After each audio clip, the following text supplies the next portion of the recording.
glamorosang artista, naging #1 na konsehala sa Maynila. Sino nga bang mag-aakala na mula sa kasikatan ni Sita Astals ay lumamlama ang kanyang karera sa mundo ng showbiz at politika? Gumagala na lamang di umano sa lansangan, pinagtatawanan pa ng publiko at pinag-uusapang nasisiraan ng bait. Komedya, konseho, kalsada. Ito ang buhay ni Sita Astals. Well, if you need anything else, don't forget, just call my name. Maganda, matalino, at magaling na artista. Taong 1992 nang makilala si Sita Astals sa kanyang pagganap bilang Ingleserang amo ni Dolphy sa programang Home Along the Riles. Nagtapos ng kursong Political Science noong 1987 sa Universidad ng Pilipinas si Sita.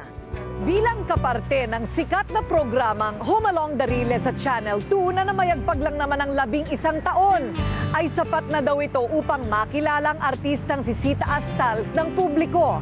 Kaya naman taong 1998, napagdesisyonan ni Sita na tumakbo bilang konsehala sa Maynila. Kinilala ang sipag at galing ni Sita sa konseho nang magsilbi siya bilang konsehala sa loob ng 9 na taon sa ika-5 distrito ng Maynila. Ngunit sa kanyang pagkatalo sa kapwa-aktor na si Isko Moreno bilang Vice Mayor ng Maynila, ayon sa mga kwento, nauwi daw sa matinding pagkalungkot at depresyon si Sita. Napansin ko na nung loner na siya, wala na siyang kaibigan na kasama doon, nag-iisa na siya. Before kasi marami siyang friends talagang yung bahay niya puno ng mga tao niya, mga staff niya dati. Kasi talaga namang matulungin siya. Kakaiba kasi meron siyang ikinikilos na hindi ka nais-nais. Aking obserbasyon, malaki problema niya sa pag-iisip. Dahil nung una, hindi naman siya ganun. Bakit siya magiging konsyal ng Manila kung talaga namang maganda ang paghalimtulad namin sa kanya sa ibang konsyal. Pero sa kasalukuyan talagang, sa tingin ko, talagang depression ang umiiral sa kanya. Hindi naman sa nawawala sa sarili, meron time na lahat ng sinasabi ko, sinasagot naman niya.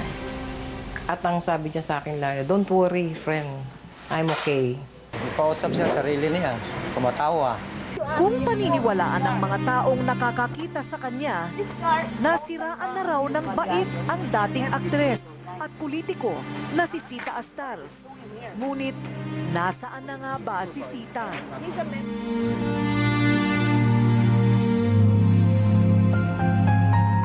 Yung bahay naman po sa loob ay pwede namang tirhan, pero hindi ko lang alam, wala na yatang security dahil kung titingnan sa loob, sira-sira na yung pinto at mga bintana. Abangan sa pagbabalik ng Rated K. Halika makinig sa mga kwento, nakakatuloy, mga aral sa buhay.